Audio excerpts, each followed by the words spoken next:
देव देव जगन्नाथ, एक मंत्र है भैया, प्रार्थना कीजिए। देव देव जगन्नाथ पुण्य श्रवण कीर्तना यद उत्तम श्लोक नारायण नमोस्तुते। बोलो बेटा, नारायण नमोस्तुते। हाथ इसलिए जुड़वा है कि हाथ जोड़कर अक्रूर जी कर रहे हैं नारायण नमोस्तुते। हाथ जोड़कर नमोस्तुते, तुम्हें प्रणाम हो। बैठे बैठे थोड़ी होता प्रणाम। क्या बोला? नारायण नमोस्तुते। बस ऐसा हुआ, चले गए, प्रणाम किया है।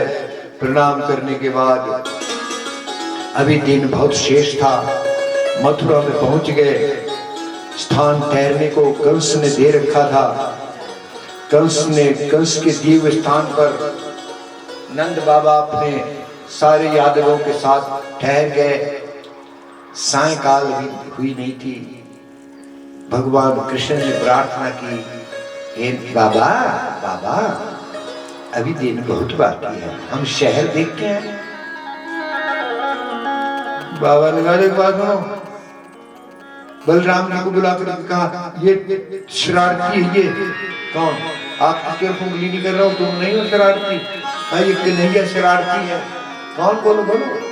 कन्हैया शरारती है, शरारत मत करना वहां किसी प्रकार की। नहीं जी हम नहीं करेंगे। कन्हैया तो क्या वो पुराने कपड़े, बिना सिए हुए कपड़े ऐसे बांधते थे, एक लड़ा।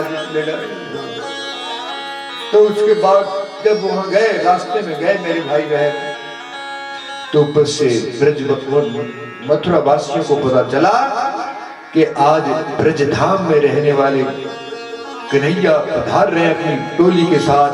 नर नारियां परकोटों पर चढ़ करके पुष्प वृष्टि कर रहे, तालियां बजा रही थी और भगवान का स्वागत कर रही थी। आप धन्य हो, आप भी बजाने लगे, पर सभी बजाने कर दो भगवान का स्वागत। मान लो आज हमारी मथुरा में आए हैं। मथुरा में भाई बहन, एक मधुमंगल छोटा सा सबसे आगे था, 5 साल का बच्चा। भगवान तो 11 के थे। पगा बांध करके, पगा ऐसा पकड़, डंडा हाथ में था, चला हुआ जैसे जिम्मेदार के बच्चा होता है, डंडा हाथ में, सोचू साथ में, सोचू लेकर, और आगे सोचू लेकर के बोलने लगे कन्हैया मामा ने बड़ा स्वागत करता है। कन्हैया लगे बोलने आगे देवता क्या क्या पका हुआ, क्या क्या पका होगा,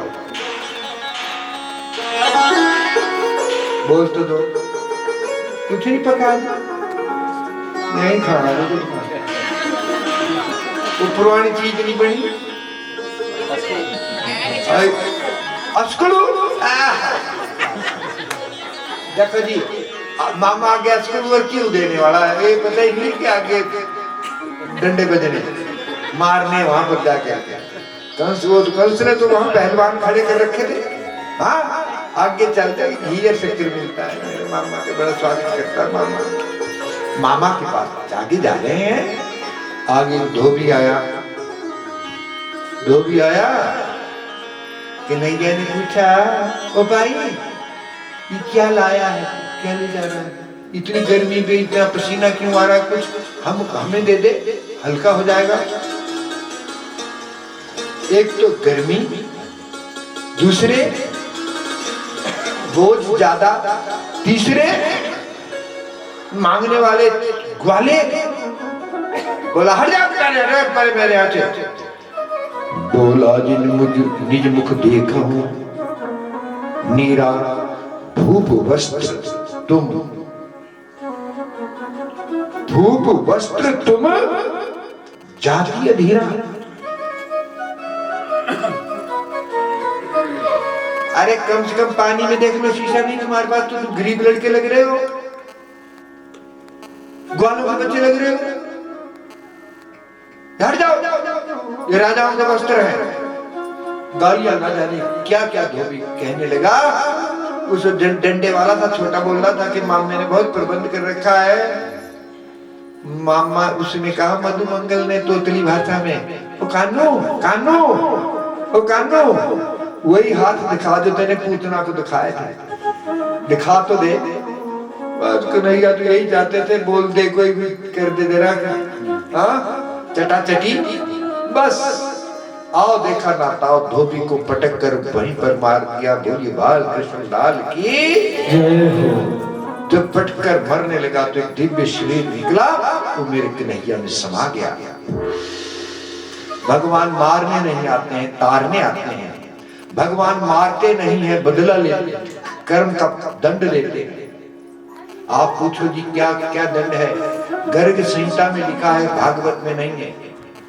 उनका पहले ये जो धोबी था साधारण धोबी नहीं था, यह वही धोबी था जो त्रेता युग में रामचंद्र के कपड़े धो करके रामचंद्र को बुरा भला कहता था। सीता को जिसने बहिष्कार करवाया था, निकलवाया था। सीता माता के सामने प्रतिज्ञा की थी भगवान राम ने, द्वापर में दंड मैं दूंगा इसे, और दंड दूंगा तो चौराहे पर दंड दूंगा। आज चौराहे पर दंडित किया गया। आगे चलकर के आपने बहुत बार सुना है। अब क्या किया जी, कपड़े पहन लिए। एक मैंने आपसे भजन सुन रखा, मैं भजन जानता नहीं हूं पर मैं सुनता बहुत ध्यान से हूं। एक दिन आप लोग गा रहे थे श्याम रंग भाया, क्या था ऐसा गीत था, लाल नहीं पहनो मैं तो पता नहीं क्या था जी, वो बोल तो याद तो करा था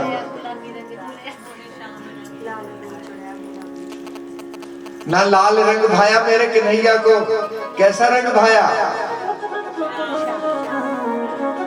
पीला पीला रंग भाता है। मैंने एक दिन कहा था ना जिसका अवतार होगा पीले कपड़े पहन के आओ, मैं भी आया। आप बोले झूठ मत बोला, तब परसों की कल परसों बोला।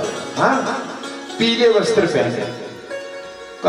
बलराम जी ने बोला मैं नहीं पीले पहनूंगा जी, अपनी अपनी चॉइस होती है। कई सफेद पेंट और सफेद कुर्ता और काली पेंट पहनते हैं, कई चिटका बुरी।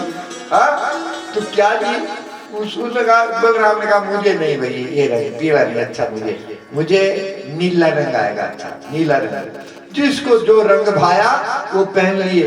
फिर एक बात सुनो जी, वो वह वस्त्र थे 6 फुट के व्यक्ति के कंस के, वो बच्चे थे 4 foot 3 inch, 4 foot 5 inch, 4 foot 7 inch, 4 foot 5 foot. अब चले पहन करके नए नए कपड़े जिसको मिलते हैं ना जी, मुझे भी आप पहना दो तो मैं जी। कथा में भी आती बहनों तो नया सूट बनाया हुआ था, पड़ोसन को बोल देती हूँ देख मेरा, नया सूट है ना, नया सूट खत्म। सारी सड़क जो थी सब उस नए सूट पहन करके सफाई होती जा रही थी, सफाई। बड़े बड़े वस्त्र कौन बने, वो पुराने फेंक लिए वस्त्र बागे। एक बात सुनो जी, सामने एक दर्जी था, दर्जी ऐसा लिखा है किसी अन्य पुराण में, वह दर्जी भगवान रामचंद्र जी के त्रेता युग में कपड़े सिलता था। उसने वरदान मांग रखा था कि मैं भगवान एक बार और आपके कपड़े, एक बार एक बार एक बार। भाई अभी तू सी सकता, मैं तो जा रहा हूँ। भगवान राम ने कहा था मैं दिव्य धाम को जा रहा हूँ कि एक बार तुम मुझे सुख दे दो। कहा भैया इंतजार करना, मैं द्वापर में जब आऊंगा तो मेरे कपड़े ठीक कर देना। आज अपने पुण्य से पहली बार, देखो पुण्य होता है, पहली बार भगवान कृष्ण को सिले हुए वस्त्र पहनाने का जिसको सौभाग्य मिला, वह वही दर्जी था जो रामचंद्र भगवान के कपड़े को सिला था। उस दर्जी ने कहा जरा भाई छोड़ो, ये झाड़ू देना बंद करो, ठीक कर दे। जब वो कपड़े पहनाए सुंदर सुंदर, जब वो सुंदर सलोने श्याम दिखाई दिए पीले वस्त्र में, बस आरती उतार दी दर्जन, सुंदर कपड़े पहन लिए। सुंदर कपड़े पहनने के बाद आगे एक मालाकार था, माली था, उसकी भी लंबी चौड़ी कथा, सुदामा नाम था पहले उसका। उसने उसको माला पहना दी। सुंदर रूप था, बड़ा सुंदर, मनमोहन होता है जो देखते ही आदमी को मोहित कर गए। हाँ, फिर देखो एक बात सुनो, आज मैं कहा करता हूँ कथा में, अब तो नहीं, मुझे पहले नहीं था पता, जब पहले कथा करते थे भारत में। आप बोलते हो जी हम 80 करोड़ लोग हैं, बुरा तो नहीं मानोगे मेरी बात पर। आज से पहले किसी मुसलमान भाई के टोपी नहीं दिखती थी, वो गोल टोपी दिखती अब कि नहीं। यहाँ जो ढूंढ में हमारे महलों रियासत में ढूंढ में बचे थे, उनको तेली बोलते थे। तेली बकरी बेचने आते थे, तेली नहीं थे, वो मुसलमान था। अब उन्होंने क्या किया, उन्होंने पता नहीं, उनके गुरुओं ने बताया कि भाई जब तक तुम्हारी टोपी ना हो तब तक तुम मुसलमान नहीं कहलाए जाओगे। सब टोपी पहनते हैं। हिंदुओं को ऐसा है ना, हिंदुओं का माथा बिना तिलक के होगा तो ना वो हिंदू होगा ना इंसान होगा। मेरे भाई भगवान, ऐसा लिखा है शास्त्र में, वो चांडाल होगा। हिंदुओं का माथा, हिंदुओं का मस्तक तिलक से सुसज्जित होना चाहिए। हिंदुओं का मुख मंत्र से शोभायमान होना चाहिए। अगर तुम हिंदू हो तो करो ऐसा, शर्म करते हो? देखिए, स्नान करने के बाद यदि तिलक न लगाओ तो तुम हिंदू कहलाने के अधिकारी नहीं है। बहनों, आपसे भी मैं आपको अग्नि के सामने सिंदूर लगाया था। सिंदूर तुम्हारे माथे पर ना होगा तो तुम भारतीय नारी कहलाने के अधिकारिणी नहीं हो। मैं प्रार्थना करता हूं, आज केवल 80 करोड़ हिंदुओं में 13 करोड़ लोग तिलक लगाते हैं। बाकी के ना हिंदू शर्म करते हैं। मुसलमान करता कभी शर्म? तुम यदि अपने धर्म को बचाना चाहते हो, अपने देश को, अपनी संस्कृति को बचाना चाहते हो तो लौटिए अपनी संस्कृति की तरफ। प्रतिज्ञा कीजिए मेरे भाई बहनों, पुरुषों, आपसे भी प्रार्थना करता हूं, तुम्हारे मुंह में मंत्र का जाप होना चाहिए और माथे पर तिलक होना चाहिए। जब कभी मैं आऊं बेटा तो मुझे तुम्हें तिलक, कल कथा में आओ तो मैं आपसे आशा रखता हूं कि तुम तिलक लगा करके आओ। मैं बता रहा था कि माला भी अच्छी पड़ गई, कपड़े भी अच्छे। एक अधूरापन था, एक तिलक लगाने वाली शैरिंद्री आई, वो पूर्व जन्म में शूर्पणखा थी, वो इंतजार कर रही थी। उसने तिलक लगाया और तिलक लगा करके मेरे प्रभु अब जो थे बांके बिहारी बन गए। बांके, बोले बांके बिहारी लाल की। बांका किसको बोलते? तू बांका तेरा, क्या बात है? तू बांका तेरी। तो देखो, बांका बन गए, बांके अब बने बांके बिहारी। आज से पहले मैंने नाम नहीं लिया था कभी, क्योंकि कपड़े भी अच्छे आ गए, तिलक भी लग गया, माला भी लग गई और अब बन गए मेरे बोली बांके बिहारी लाल की। कई लोग बोलते थे गुरुजी हुआ जो पहला कथा करने वाले तो बांके बिहारी लाल रोज बोलते थे।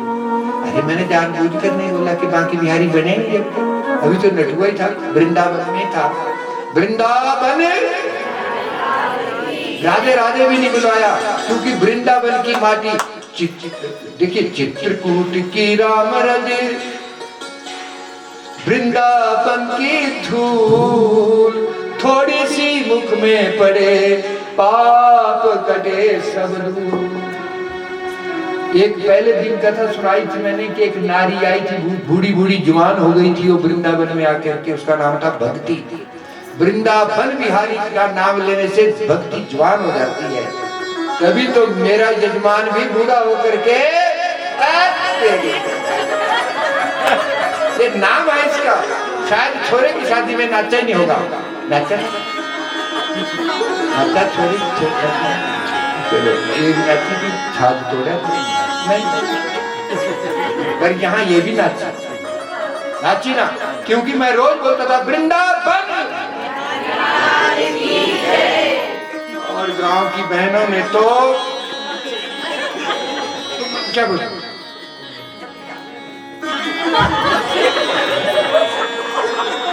देखो जी हमने भी सीमेंट करवाया, पट के दिखाओ, पट के दिखाओ।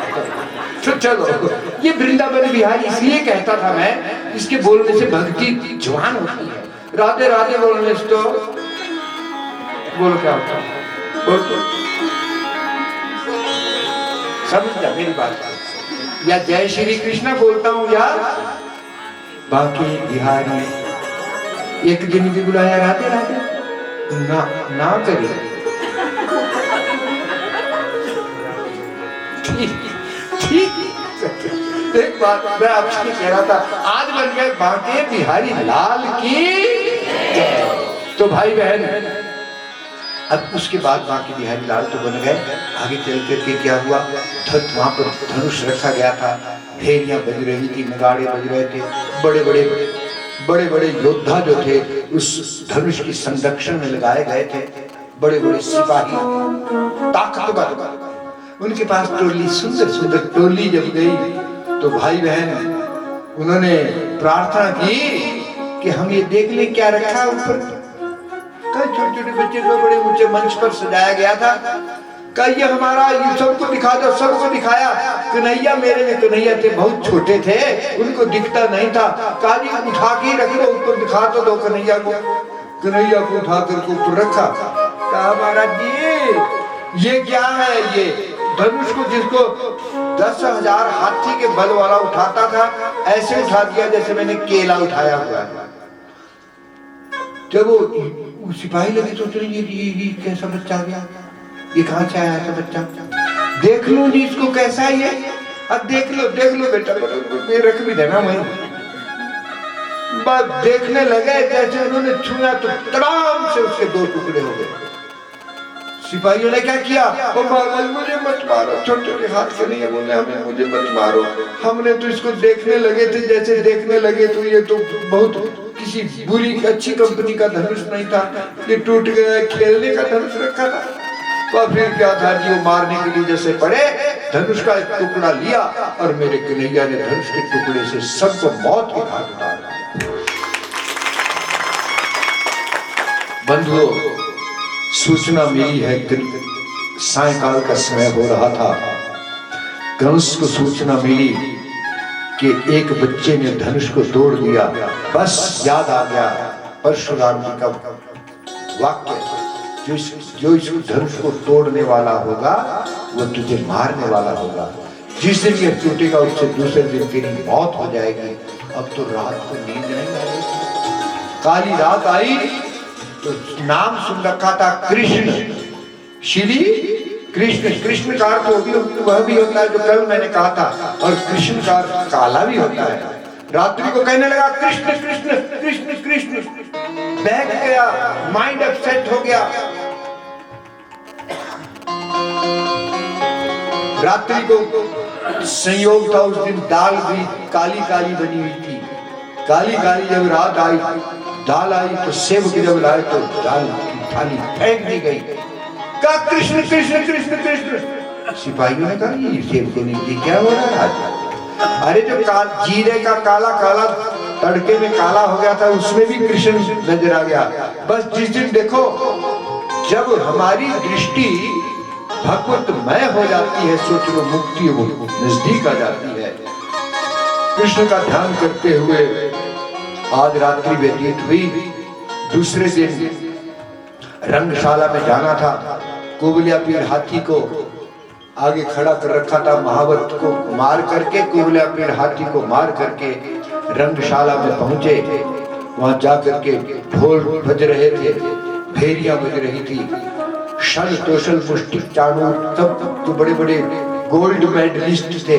उन्होंने ललकारा, क्या भाई तुम बड़े पहलवान हो, तुमने बड़े बड़े कारनामे दिखाए, हमारे साथ थोड़ा कारनामा दिखा दो।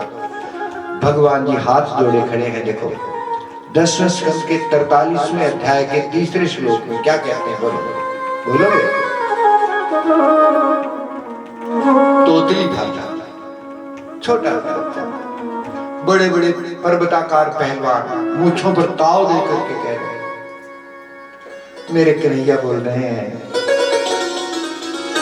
बाला वयम, क्या बोल रहे हैं? बाला वयम, हम बच्चे हैं। बाला मैंने बच्चे हैं।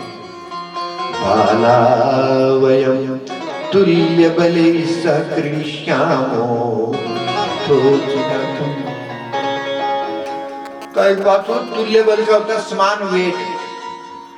समान वेट में तो आप जिसको मर्जी हमसे लड़वा दो। क्रीडिष्यामो, हम खेल लेंगे, शायद हार जाए मुझसे भी। बाला वयम तुल्य बलैः सह क्रीडिष्यामो यथोचितम भवेत् नियुद्धं मा धर्मा सपृशेत मल्ल सभासदः। अच्छा, फिर भी ललकार रहे हो, हम इतनी प्रार्थना कर रहे हैं।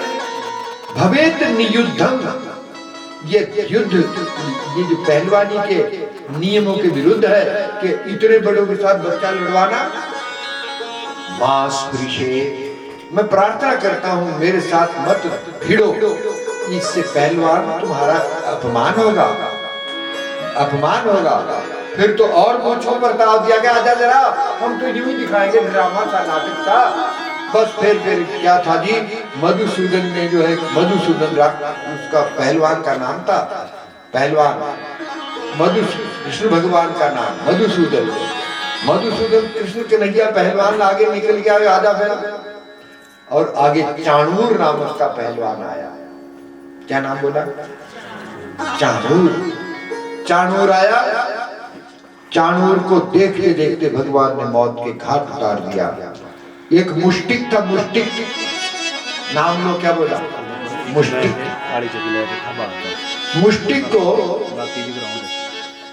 बलराम जी ने मौत के घाट उतार दिया। मुष्टिक होता मुट्ठी, मुट्ठी बोलते हो ना, बॉक्सर। बॉक्सर का गोल्ड मेडलिस्ट, जैसे आपके अली खली है ना, खली घुसा मारे पताल। मुष्टिक के साथ बलराम का युद्ध हुआ, मौत के घाट उतर गया। बोलिए बलराम महाराज की जय हो।